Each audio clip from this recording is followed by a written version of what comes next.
titles that are more likely to do something like that than like a Capcom or whatever? Do you think they're more likely to do something more realistic?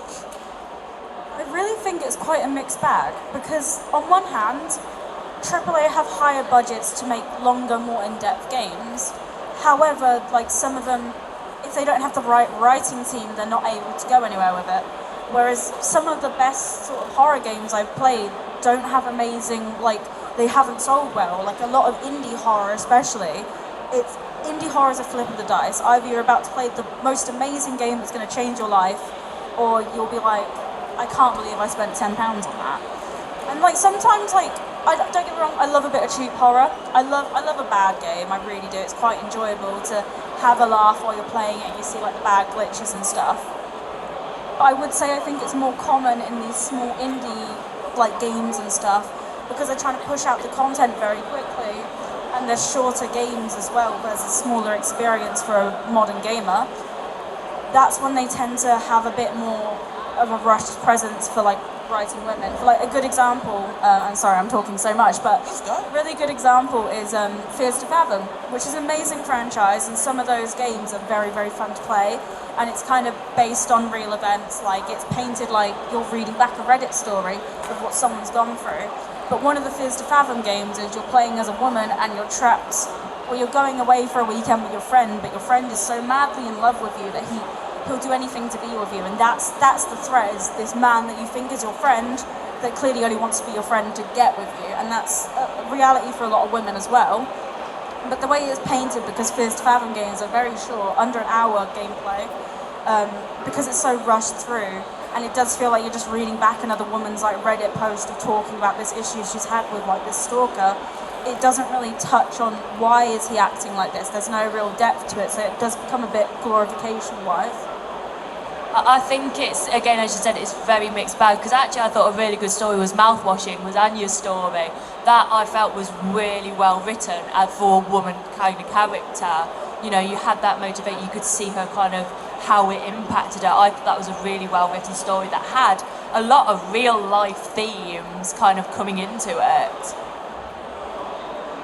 I think maybe like you two made really, really good points. I think it could be like, if you've got a game, it's short, you need it to be scary, the easiest way to do that is to bring in something like real, like something that we all think is scary. I mean, like it can take a lot of time to put in zombies and monsters and design ghosties, but we're all afraid of being stalked and we're all afraid of being harassed. So like, I think maybe the reason we're seeing a rise in these games is because like it's playing less into the fantasy aspects of horror and more like, we need to make something scary, but we need to make it quick and we need to make it impactful.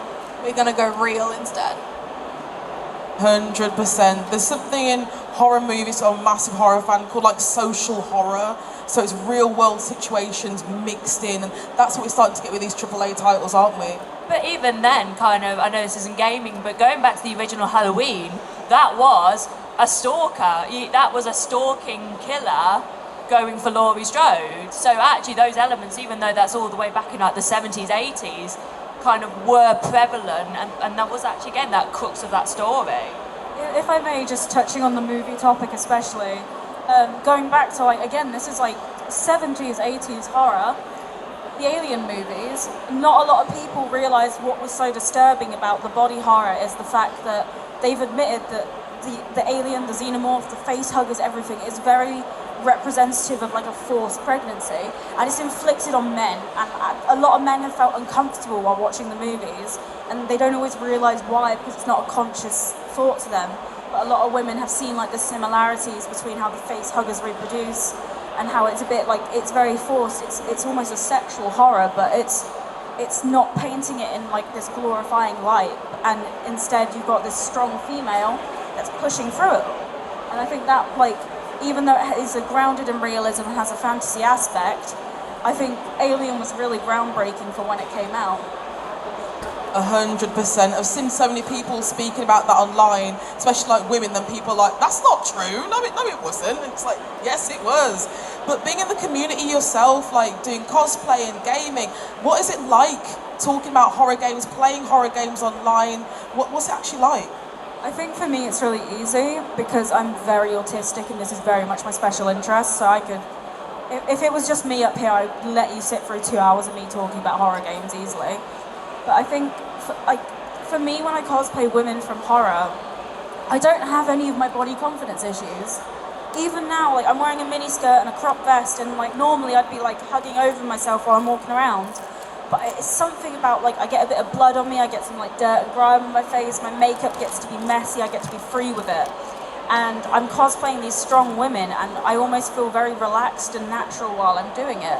It's like my own body issues, my own confidence, it doesn't even factor into my brain. I'm really happy that I get to bring this character into a real world basis. Yeah, I'm very much the same again when I'm cosplaying, again, always bringing it back to Resident Evil, but when you just embody that character that, I'm dressed up as Jill Valentine or Claire Redfield, that I've got almost a bit of that confidence and strength that they have, that they've gone through so much, like so many horror, seen so much, but they've got that confidence and that strength to keep pushing through. Yeah, I think I definitely agree with what you guys say. I think there's something almost freeing about, for once, you're cosplaying a character where you can be dirty and grotty, you're covered in blood and grime, and it doesn't matter if your wig's messed up, because it's accurate, and like you can take a break from like nice makeup, lashes, contacts, and just go like full on grotty. I don't know about you guys particularly, or anyone in the audience that has done like a horror cosplay and you've gotten a bit dirty and grimy. I genuinely have never felt more beautiful. Even when I do like the conventional, like if I was to cosplay, like no offense to Genshin, but if I was to cosplay a Genshin woman, I still feel very self-conscious. Like I feel almost vulnerable when I'm just doing standard makeup or I'm trying to be like a conventional attractive. But the second I know that I don't have to be that conventional attractive, I've never felt more beautiful than I have when I've got fake blood and dirt all over my face. Honestly, some of my favourite makeup looks I do is the ones where I'm bloody, I've got scrapes, I look like I've been through the ringer a few times. You'll be stained tomorrow in the shower and you're like, it's so worth it. Yeah, and you do get a few funny looks on the train if you are travelling. You're like, please, these aren't real, but like, I look amazing in a horror game, just saying. I will say with the community though, I love cosplaying Resident Evil. It's comfy, it's nice, I love the characters, but I've noticed like there is some like alarming behavior in the community. Like I've started reaching out to more female creators, and I remember I was talking to this cosplayer the other day. Like she's absolutely gorgeous, one of the most stunning people I've ever seen in my life. She said, I don't know, it just takes something out of me. I'm always being compared to other cosplayers and I feel like I'm like not pretty enough. I feel like my cosplays aren't good enough. And I'm like, because this woman is gorgeous. She's like an amazing like fan. Like I could talk to her for hours, and her cosplays are impeccable. Like are like basically taken from the game. And I'm thinking, how are people like telling you that, oh, so and so did it better, so and so did it better? So I feel like the cosplays make you feel great. There's almost become an aspect of like competition that other people are trying to put on you. Like I've never spoken to a female Resident Evil cosplayer who's been like, oh, I love your cosplay, but like I think I did it better.